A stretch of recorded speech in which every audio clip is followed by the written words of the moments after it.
Assalamualaikum warahmatullahi wabarakatuh. Mari jamaah semuanya kita awali dengan terlebih dahulu membaca dua kalimat syahadat dan berdoa. Saya dulu terus kemudian nanti diikuti. Bismillahirrahmanirrahim. Asyhadu an la ilaha illallah wa asyhadu anna Muhammadar Rasulullah.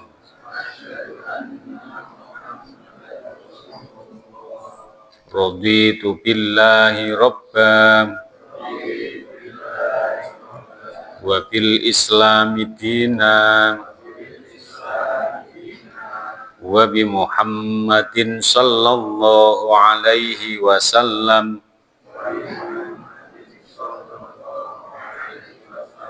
nabiyyan wa rasulah.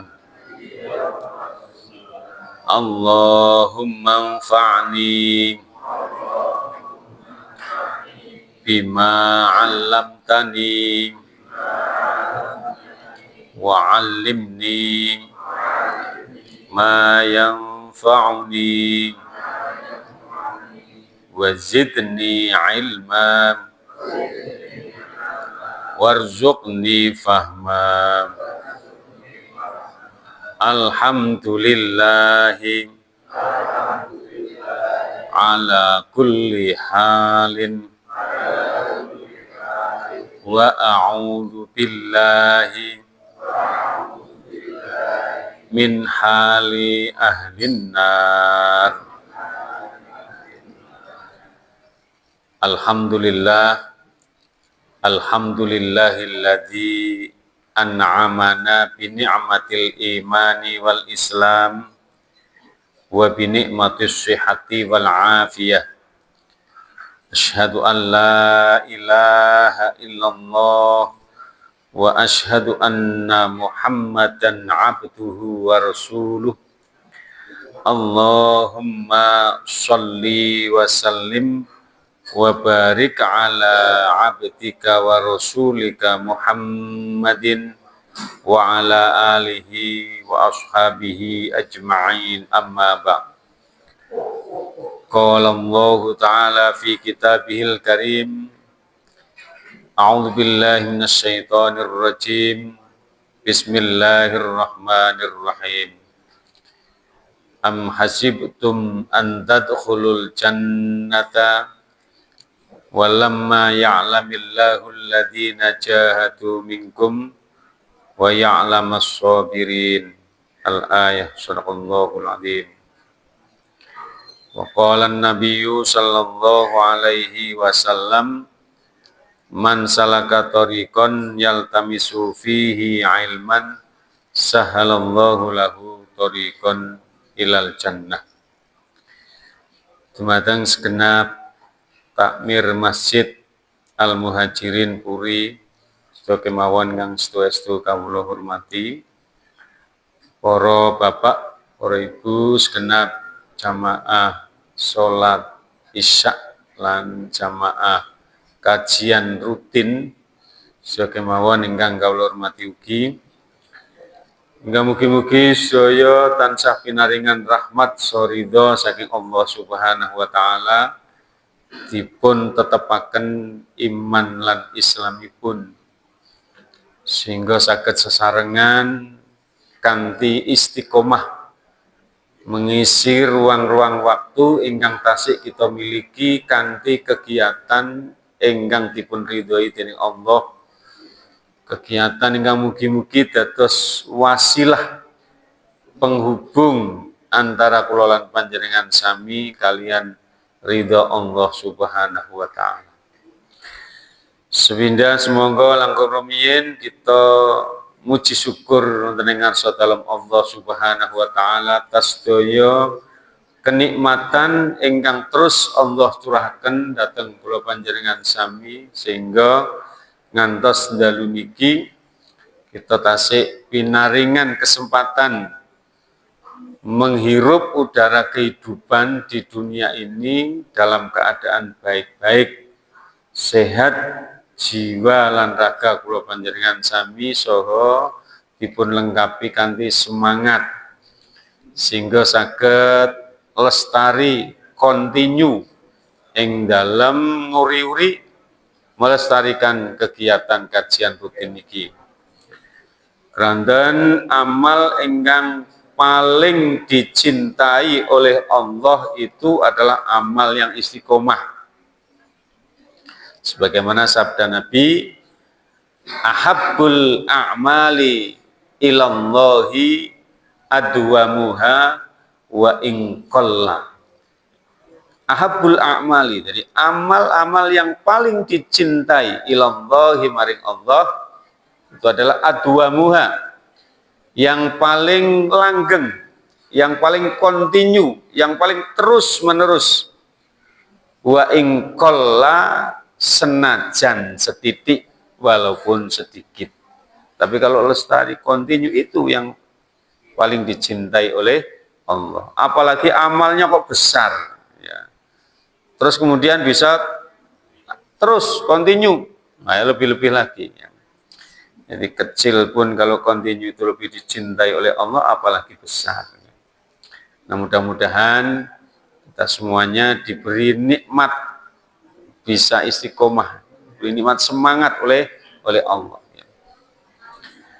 Salawat serta salam semoga senantiasa tercurah kehadirat junjungan kita baginda Nabi Muhammad sallallahu alaihi wasallam. Mugi-mugi sumrambah dumateng sedaya keluarganipun, para sahabat-sahabatipun, lan termasuk kula lan panjenengan sami selaku umatipun ila yaumil qiyamah. Amin Allahumma amin. Nah, sebelum kita masuk pada pembahasan ayat yang selanjutnya, ini surat Al-Baqarah 158 yang berbicara tentang Safa dan Marwah, yang berbicara tentang ibadah sa'i, ya. Terlebih dahulu kangge motivasi kawula secara pribadi dan para jamaah semua tentunya, ya. Saya sampaikan sabda Nabi Muhammad Rasulullah Shallallahu Alaihi Wasallam yang diriwayatkan oleh Imam Bukhari Muslim muttafaqun alaih. Matan hadisnya berbunyi begini: Salasun man kunna fihi wajada bihinna halawatal iman. Ada 3 hal. Ketika 3 hal itu terdapat dalam diri seseorang, wajada, maka orang tadi akan mendapati bihinna, dengan 3 hal tadi akan mendapati atau merasakan halawatal iman, manisnya iman.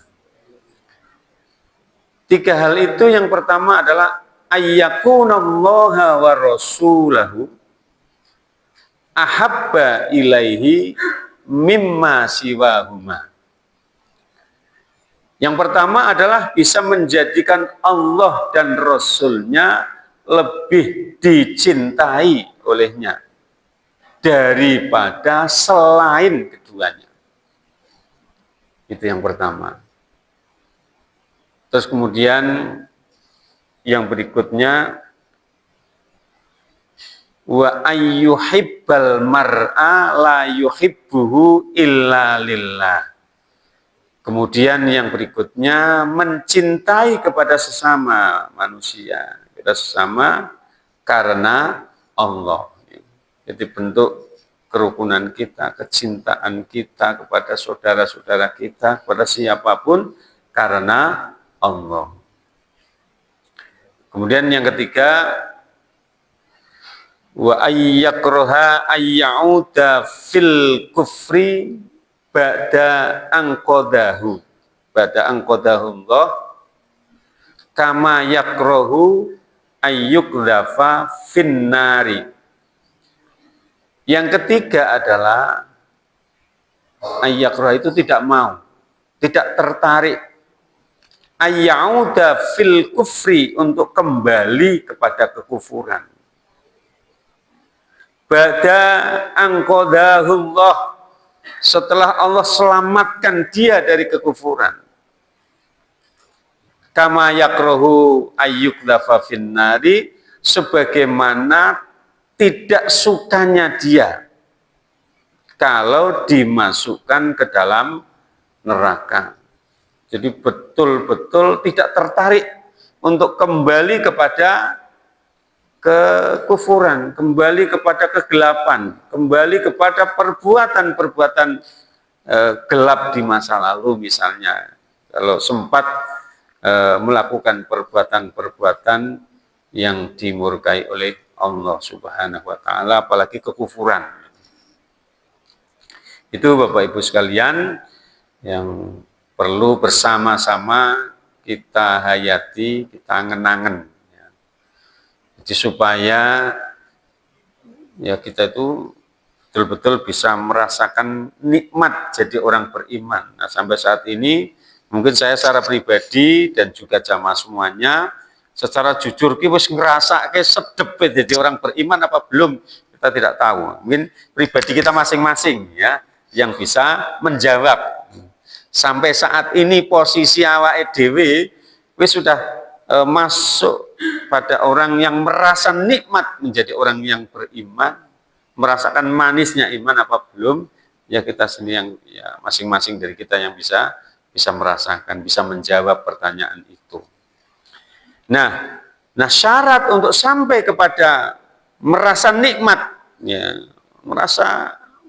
merasakan manisnya menjadi orang yang beriman, yang pertama adalah menjadikan Allah dan Rasulnya itu lebih dicintai daripada yang lain.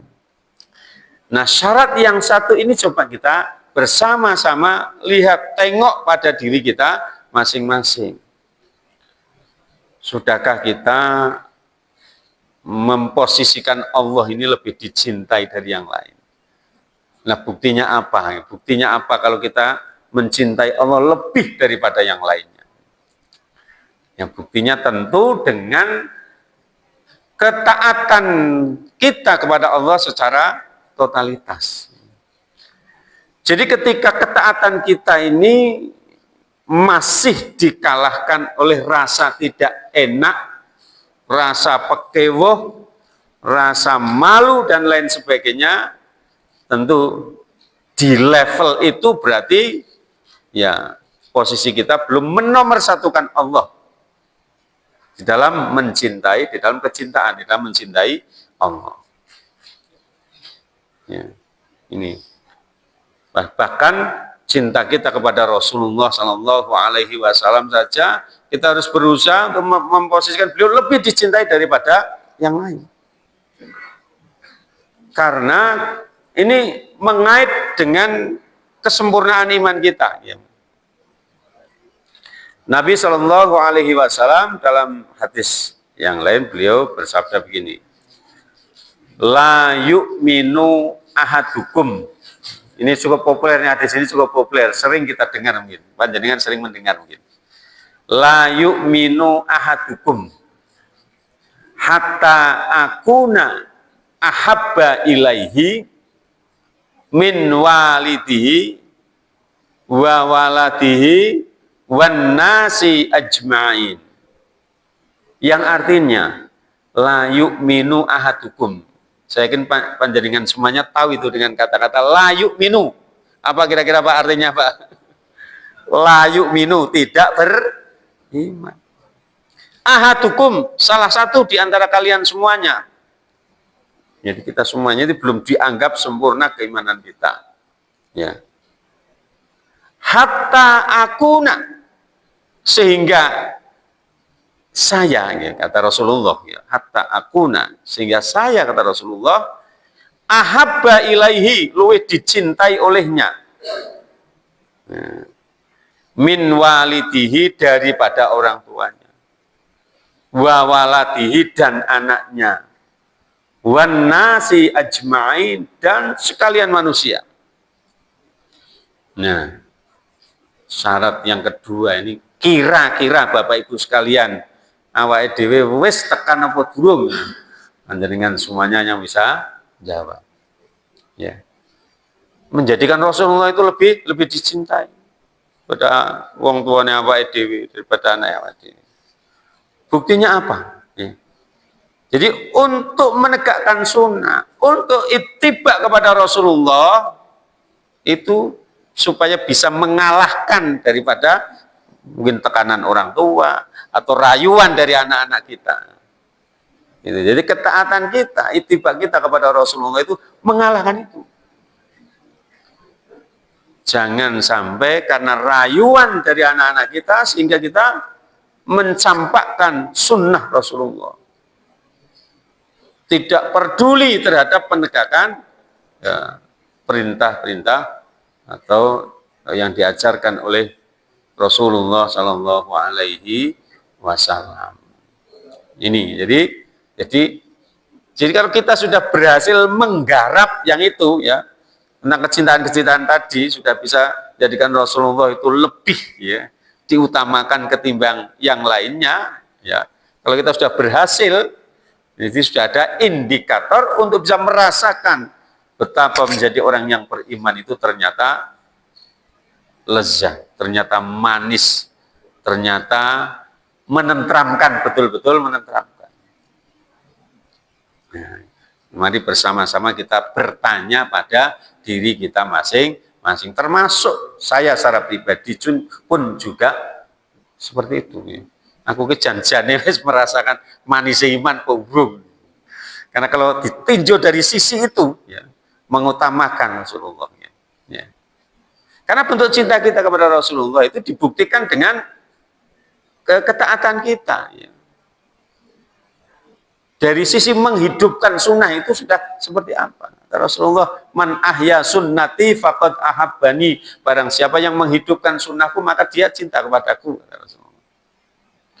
Ini tidak cukup hanya diwakili dengan menyebut namanya saja, walaupun menyebut nama Rasulullah, ini merupakan bukti cinta kita kepada Rasulullah. Banyak bersolawat kepada beliau itu merupakan salah satu bukti kita cinta kepada Rasulullah. Akan tetapi yang pokok adalah ketaatan kita ya kepada baginda Nabi Muhammad Rasulullah Shallallahu Alaihi Wasallam. Kalau hanya menyebut saja, terus amaliyahnya itu tidak mencerminkan ketaatan kepada beliau. Nah, sebutan-sebutan ini sebutan sebagai pemanis saja kalau begitu. Ya. Jadi tidak disertai dengan kesadaran. Nah, dari sini mari sama-sama kita berjuang untuk bisa sampai ke sana. Jadi menjadikan Allah dan Rasulnya lebih dicintai daripada yang lainnya. Kemudian yang berikutnya, wa ayyuhibbal mar'a la yuhibbu illa lillah. Jadi mencintai seorang itu bukan karena apanya, tapi semata-mata karena Allah. Ya. Kayak lagunya Roma Irama kayak, kalau mencari teman di meja makan, ayo akeh. Kanca sing diajak seneng-seneng. Tapi ketika dalam keadaan susah, ndi koncone do ilang kabeh. Makanya orang yang mencintai orang lain karena Allah tidak pandang dalam kondisi seperti apapun. Seneng ya bolo, susah ya tetap bolo.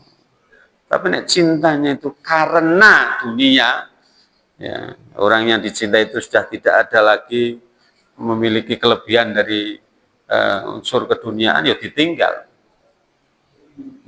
Wa ayyuhibbal mar'a la yuhibbuhu illa lillah.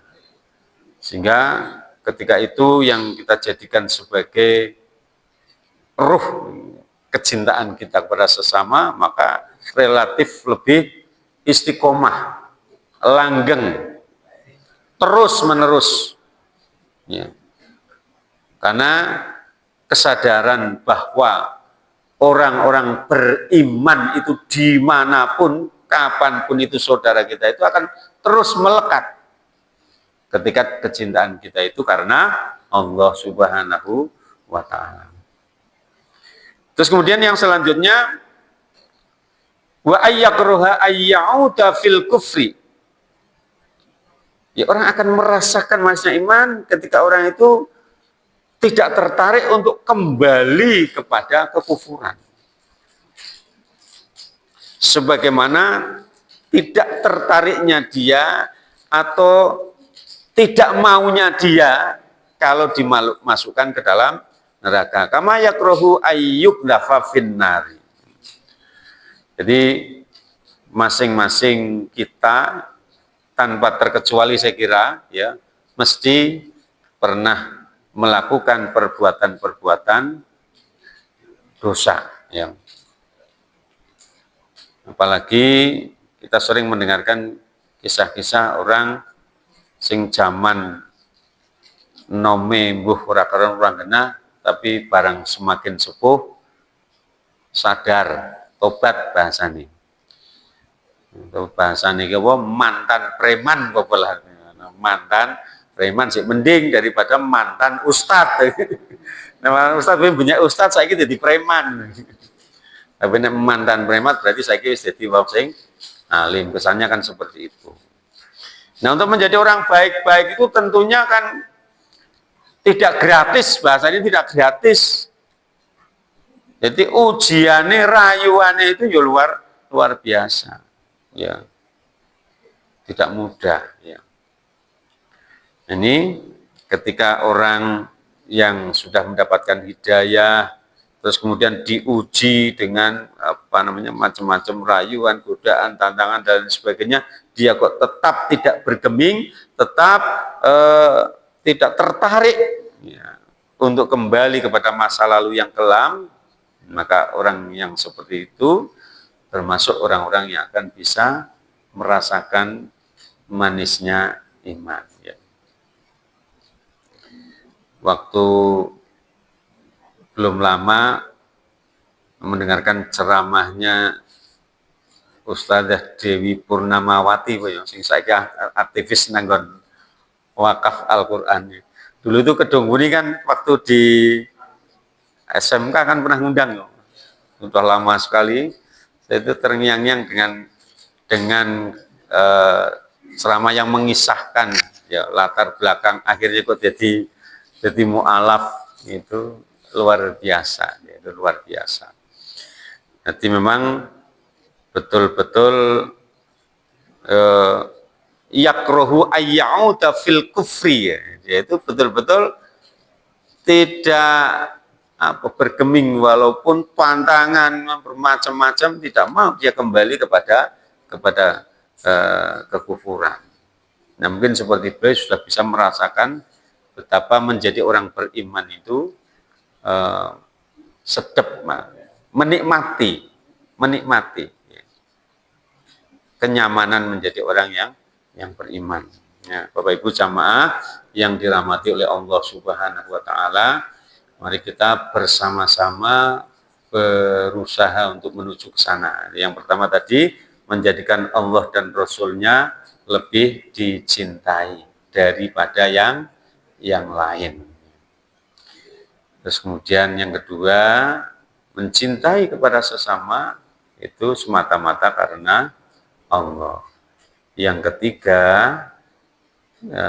tidak tertarik atau lebih tingkatkan lagi benci kembali kepada kekufuran ketika orang tadi sudah diselamatkan oleh Allah Subhanahu wa taala. Jadi orang nono ceritane kok murtad berulang kali, kan? Ada yang murtad berulang kali. Murtad mu'alaf mana terus murtad lagi. Nah, orang yang seperti itu ya mungkin tujuannya bukan karena Allah, tapi pasti karena faktor dunia yang ingin diraih. Baik, selanjutnya kita baca surat yang berikutnya, itu surat Al-Baqarah ayat 158.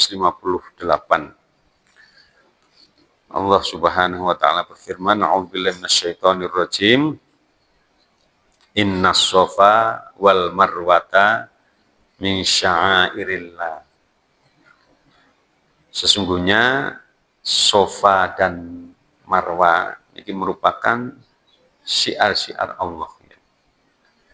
Faman hajjal baita awi tamaro fala junaha alaihi. Maka barang siapa yang berhaji ke Baitullah atau berumroh, fala junaha alaihi, maka dia tidak punya dosa.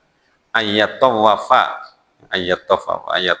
untuk tawaf bihima, ya, bihima terhadap keduanya. Waman tatawwa'a khairon, barang siapa yang melakukan kesunahan-kesunahan maka itu lebih baik baginya. Fa innallaha syakirun alim, maka sesungguhnya Allah itu zat yang maha bersyukur dan maha mengetahui. Surat Al-Baqarah 158. Kita lihat hukum-hukum syariah yang berkaitan dengan ayat ini. Kita langsung masuk pada hukum yang pertama, yaitu al-hukmul awwalu. Hukum yang pertama, halis sa'yu bainas sofa wal marwata fardun aw tatawwu'un. Apakah sa'i, ya, bainas sofa wal marwata, antara sofa dan marwa, itu fardu, ya, atau tatawwu, atau sunnah atau tatawwu. Ini yang pertama, ada pertanyaan seperti itu. Ikhtalafal fuqaha, para ahli fikih ada perbedaan pendapat fi hukmis sa'yi bainas sofa wal marwata, dalam masalah hukumnya sa'i, ya, antara sofa dan marwa. Jadi masalah fikih itu memang ya banyak sekali pendapat yang berkembang. Kalau dalam kaidah fikih itu ada kaidah usul fikih yang berbunyi kullu fikhin dhunnunun. Jadi setiap yang masuk pada kajian fikih ini bersifat dhonni, ya, bersifat dhonni. Jadi di dalam memahami nas-nas Al-Quran maupun Sunnah, ya, ini kadang-kadang terjadi perbedaan tergantung latar belakang keilmuan seseorang yang memahami ayat. Itu juga mempengaruhi, ya. Nah ini para fuqaha ini berbeda pendapat terkait dengan sa'i antara sofa dan marwah.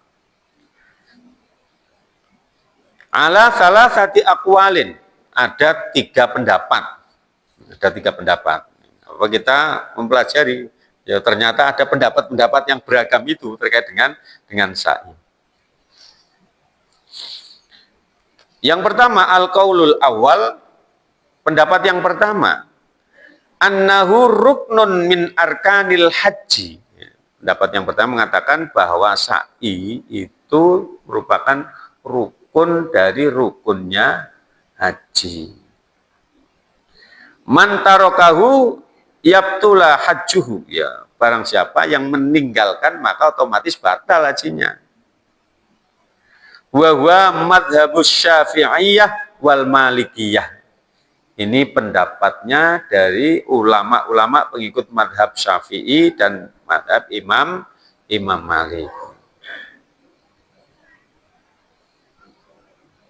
Wa ihdar riwayataini anil Imami Ahmad. Itu salah satu di antara dua riwayat itu dari Imam Ahmad. Wa marwiyun an Ibni Umar. Dan ini diriwayatkan dari sahabat Ibnu Umar, wa Jabir dan sahabat Jabir, wa Aisyah dan Aisyah, minas sahabati dari sahabat. Itu pendapat yang pertama, pendapat dari pengikut mazhab Syafi'i dan Maliki. Al-qaulu tsani, pendapat yang kedua, annahu wajibun, bahwa sa'i itu wajib. Walaisa biruknin, dan bukan rukun.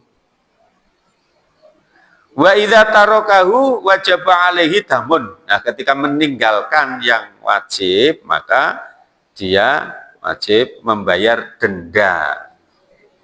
Nek rukun kan ora iso, nek rukun nek ora dikerjakan ya ora sah.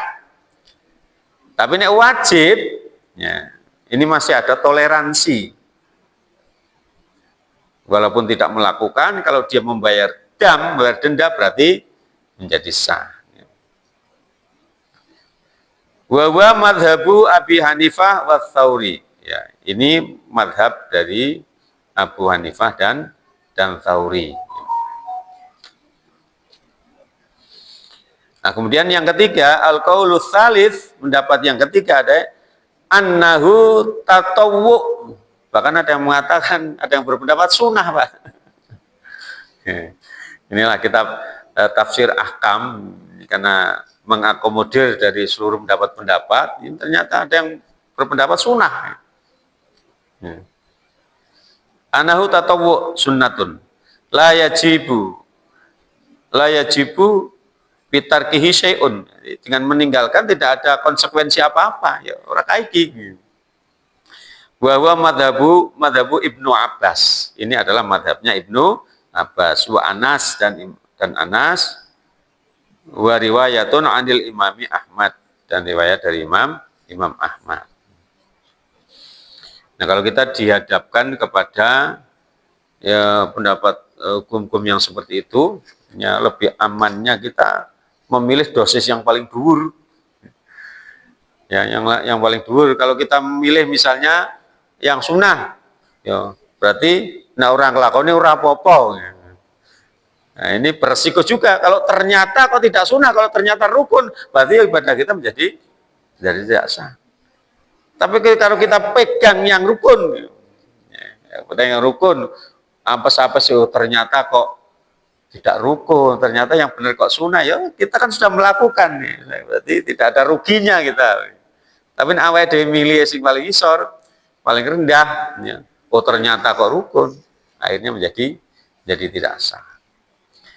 Ya, ini prinsipnya sebagaimana baginda Nabi Muhammad Rasulullah Sallallahu Alaihi Wasallam beliau sampaikan, dak ma yaribuka ila ma la yaribuk, tinggalkan yang membuat kamu ragu, ila ma la yaribuk, ambil yang tidak meragukan.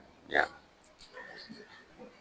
Nah, baik, selanjutnya kita lihat ya, dalil-dalil yang dijadikan sebagai hujah dari masing-masing pendapat. Jadi kalau para imam madhab itu berbeda, tapi ono dalile. Ya. Yang masing-masing saling menghargai terhadap perbedaan itu.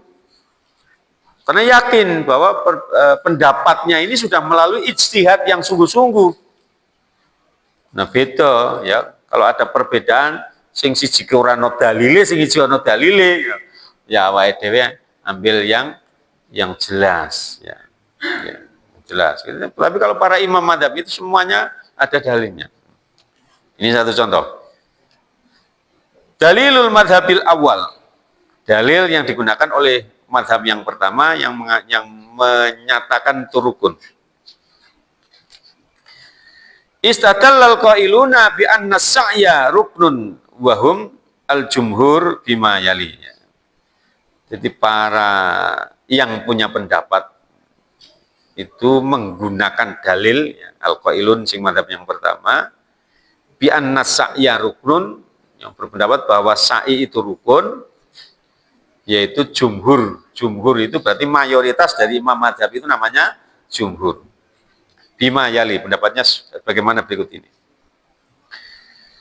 Pertama, qauluhu alaihi salam, itu sabda Nabi Muhammad Rasulullah sallallahu alaihi wasallam, is'au fa innallaha kataba alaikumus sa'ya. Ya, yang pertama dalilnya ini bukan ini. Is'au itu kata perintah. Sa'ilah kalian semuanya. Fa innallaha kataba alaikumus sa'ya, karena Allah telah menetapkan, ya, memerintahkan kepada kalian semuanya untuk mengerjakan sa'i. Ini hadis di dalam catatan kaki, rawahu Ibnu Majah, diriwayatkan oleh Ibnu Majah wa Ahmad, ya, wa Syafi'i, ya. Itu yang pertama yang dikatakan dalil-dalil. Terus kemudian yang kedua, yang B, ma sabata annahu alaihi salam sa'a fi hajjatil wada. Nah, yang berikutnya, jadi riwayat ya yang menyatakan bahwa Rasulullah Shallallahu Alaihi Wasallam melaksanakan sa'i pada saat haji wada. Falamma dana minas sofa, ya, terus kemudian ketika sudah dekat dengan bukit Sofa, qara'a Rasulullah membaca innas sofa wal marwata min sya'airillah. Jadi kalau mau sa'i itu ketika sudah dekat dengan bukit Sofa kan membaca itu ya. Innas sofa wal marwata min sya'airillah. Jadi Rasulullah beliau ketika di wada mau sa'i dekat dengan bukit Sofa, beliau membaca itu. Innas sofa wal marwata min sya'airillah. Fabada'a bis sofa. Ya. Dan Rasulullah memulai dari bukit Sofa. Wa qala, dan beliau bersabda, ibda'u bima bada'allahu bih. Ya. Mulailah kalian semuanya bima bada'allahu bih, dengan apa yang Allah memulai dengannya. Thumma atammas sa'ya sab'ata aswatin. Terus kemudian Rasulullah menyempurnakan sa'i ini sab'ata aswatin. Jadi 3 kali perjalanan, ya, 7 kali perjalanan sab'ata aswatin. Jadi dari Sofa ke Marwa siji, nanti dari Marwa ke Sofa loro, dari Sofa ke Marwa lagi 3, ya dari Marwa ke Sofa lagi 4. Jadi bukan sak tangkap siji, nek sak tangkap siji yo lenggeh-lenggeh, ya. Karena jalannya cukup jauh itu antara Bukit Sofa dan Marwa.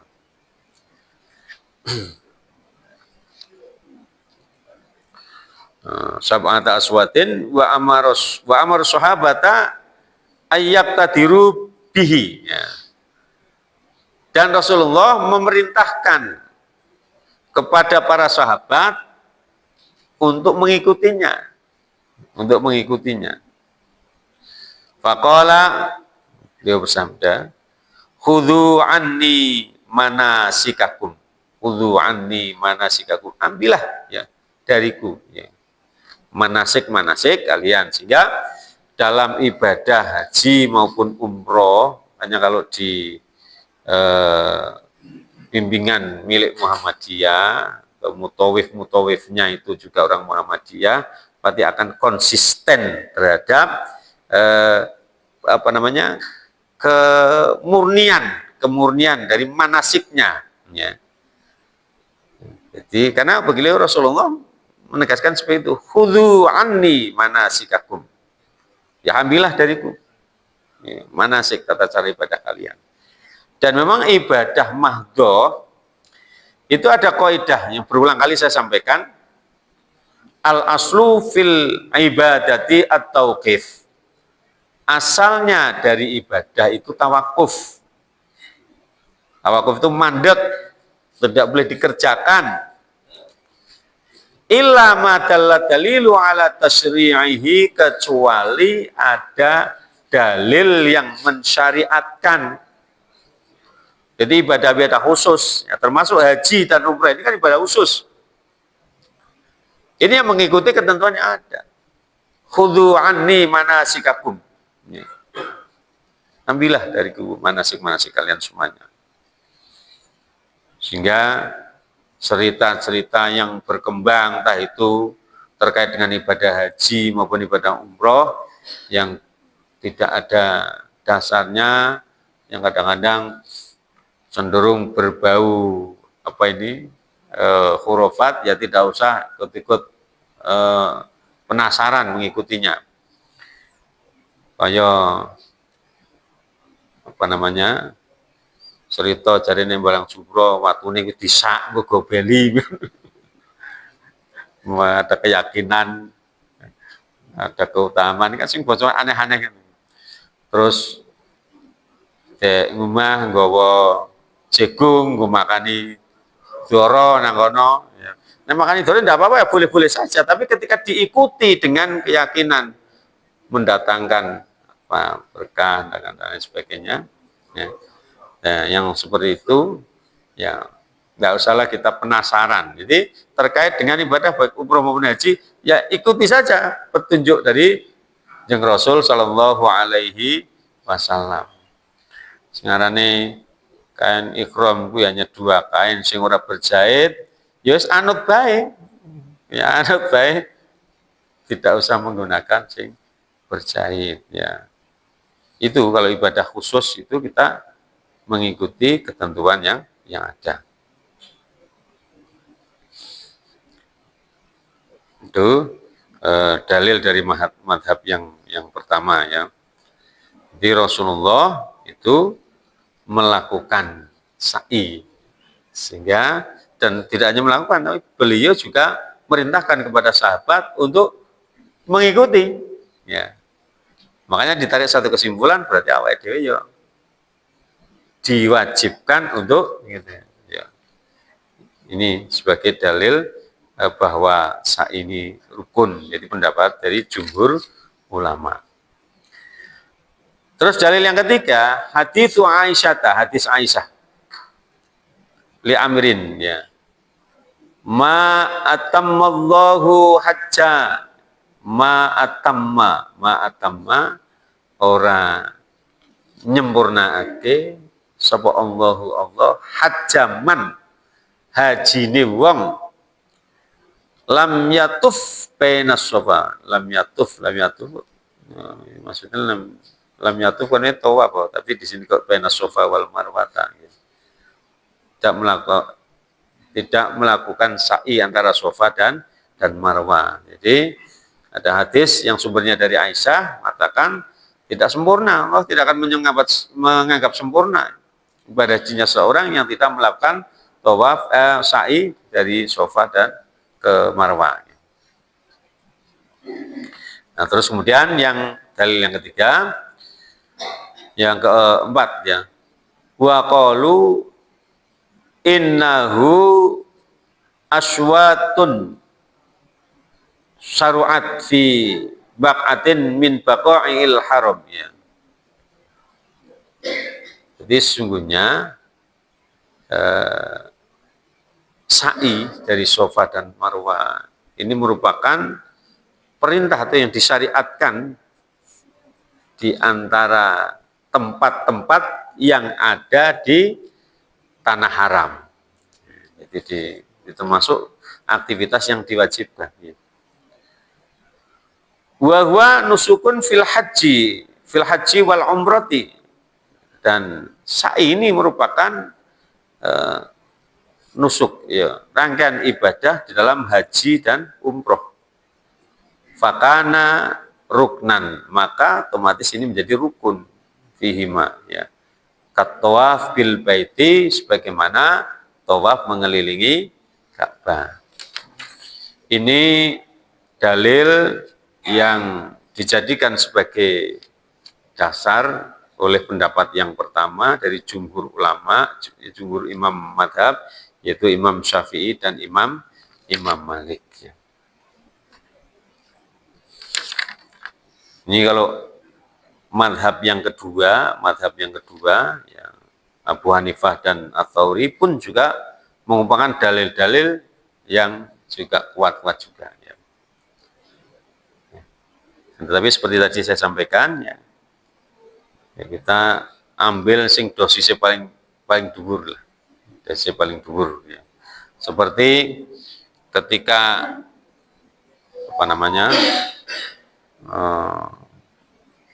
melakukan perintah, melakukan satu contoh seperti ini. Iki mau aku sholat ki wis 2 rakaat apa aku ki mau wis 2 rakaat apa nembe sak rakaat misalnya. Maka kita ambil sing paling aman ya nembe sak rakaat. Jadi kalau kita ngambil misalnya juga sing 2 rakaat ternyata kok nembe sak rakaat. Jadi kalau kita ambil yang kecil ini ya atau misalnya kepunjulan kan itu bisa menjadi amalan sunnah. Tapi kalau kurang kan menjadi ternyata kok kurang. Jadi pada prinsipnya kita mengambil yang lebih menenteramkan kita aja, lebih aman lah dari sisi keyakinan. Saya kira demikian Bapak dan Ibu semuanya, jamaah semuanya, yuk ngaji pada malam hari ini. Mungkin sebelum saya tutup, monggo ada yang mau tanya, monggo Pak. Hadis tentang tamatun itu ya. Saya sendiri juga pernah membaca hadis itu, memang ada ya yang menyatakan bahwa setelah sholat subuh terus kemudian tidak beranjak dari tempat itu, zikir sampai terbit matahari, terus kemudian melaksanakan sholat sunnah ya. Man shollal fajro fi jama'atin thumma qa'ada yadhkurullaha hatta tatlu asyamsu thumma sholla rok'ataini kanat lahu ka'ajri hajjatin wa umrotin. Qala Rasulullah sallallahu alaihi wasallam tamatun. Beliau menyatakan sempurna 3 kali. Rawahu Tirmidzi wa hasanahu. Jadi derajat hadisnya hasan. Hasan ini termasuk hadis yang makbul. Artinya diterima, bisa dijadikan sebagai hujjah. Sehingga di HPT itu ya sunnah makbulah sekarang. Tadinya kan sunnah sohihah. Nah, sohihah juga harus sohih. Ya, hasan ini masuk dalam makbulah, jadi bisa dijadikan sebagai hujjah. Ya, karena ada dasarnya, monggo dilaksanakan karena ada sumbernya. Kadang-kadang yang tidak ada dasarnya pun sing mencoba untuk melaksanakan, apalagi ini ada tuntunannya, monggo dilestarikan. Dan saya lihat, perhatikan banyak yang sudah mulai melaksanakan Pak. Terus kemudian terkait dengan penilaian panjenengan terhadap tokoh-tokoh yang menurut penilaian kita itu sebenarnya pemuka-pemuka agama, tapi melakukan hal-hal yang tidak mencerminkan nyaman sebagai orang yang beriman, artinya melakukan perbuatan-perbuatan yang melanggar ketentuan syariat. Ya. Terkait dengan itu, kita di dalam menjadikan seseorang itu suri tauladan itu tidak dari sisi penampilan lahir atau jabatan sosial yang dia sandang. Akan tetapi ya dari sisi amaliyah ketakwaannya yang memang sesuai dengan tunjuk. Kata Rasulullah, la fadla li'arabiyyin ala a'jamiyyin illa bittaqwa. Nah, Rasulullah sendiri kan orang Arab, tapi beliau menegaskan la fadla li'arabiyyin, tidak ada keutamaan bagi orang Arab ala a'jamiyyin, terhadap yang bukan Arab, illa bittaqwa, kecuali dengan kualitas atau prestasi ketakwaannya. Nah, terkait dengan itu, entah siapapun yang melakukan, kalau memang menurut penilaian awake dhewe kayak ora bener, korupsi menurut agama apapun juga tidak benar. Siapapun pelakunya, ya dia bukan figur yang ya patut dijadikan contoh. Apalagi kita itu hidup di generasi yang jauh dari masa keutamaan, Bapak Ibu sekalian. Kata Rasulullah, khairul quruni qarni, sebaik-baik masa itu adalah masaku. Masa yang paling utama itu masa ketika Rasulullah masih hidup. Itu masa the best. Tsummal ladzina yalunahum, terus kemudian setelahnya. Jadi masa sahabat. Terus satu lagi, tsummal ladzina yalunahum, terus kemudian yang bawahnya lagi tabi'in. Nah, tabi'in terakhir itu, yang tabi'in terakhir meninggal itu pada tahun 181 Hijriah. Itu sudah selesai itu. Nah, kita sekarang kan masanya masa tahun 1447, jauh dari keutamaan. Makanya yang kita lihat itu bukan orangnya, akan tetapi apa yang dilakukan, ittiba kepada as-sabiqunal awalun atau tidak. Ya, karena Qurannya mengatakan was-sabiqunal awwalun minal muhajirin wal ansor. Ya. Jadi generasi pertama yang permulaan dari muhajirin dan ansor dan orang-orang yang mengikuti mereka dengan baik, radhiyallahu anhum, Allah ridho kepada mereka. Nah itu, jadi ketika yang kita lihat mengikuti siapa dia itu. Tapi kalau jelas-jelas seperti itu ya tidak kita nilai sebagai perbuatan yang patut untuk kita jadikan sebagai figur atau contoh teladan. Ngaten Pak nggih. Saya kira demikian Bapak dan jamaah semuanya. Mari bersama-sama kita tutup dengan membaca hamdalah. Alhamdulillahirabbil alamin. Kurang lebihnya mohon maaf. Nasrun minallah wa fathun qarib wa basyiril mu'minin. Wassalamualaikum warahmatullahi wabarakatuh.